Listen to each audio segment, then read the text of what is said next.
তো আমরা যখন নেল পলিশ পরি তখন কি হয়, নেল পলিশ কখনো পড়ে যায় বা অন্য কোথাও কিছুভাবে লেগে গেলে সেটাকে একটা ন্যাকড়া দিয়ে মুছে দিই বা হাতে করে টিপে মুছে দিই। তো সেই ক্ষেত্রে কি হয়, সেইটা কিন্তু যায় না, দাগটা কিন্তু থেকেই যায়, তো বিচ্ছিরি দেখতে লাগে। তো আজকে একটা এই নেল পলিশটা সুন্দরভাবে একটা সুন্দর টেকনিকে তোলার একটা নিনজা টেকনিক তোমাদের সাথে আমি শেয়ার করব।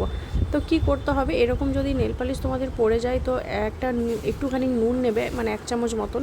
তো সেই নুনটা নিয়ে কি করবে, ওই নেল পলিশের উপরে দিয়ে দেবে, ঠিক আছে।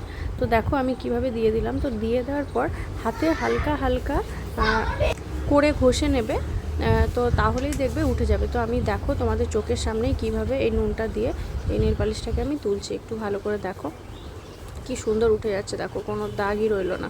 কিন্তু আমরা যদি অন্য প্রসেসে মানে ন্যাকড়া দিয়ে মুছি তো সেই ক্ষেত্রে পুরো দাগটাই থেকে যায়। তো আশা করছি এই টিপসটা তোমাদের ভালো লাগলো।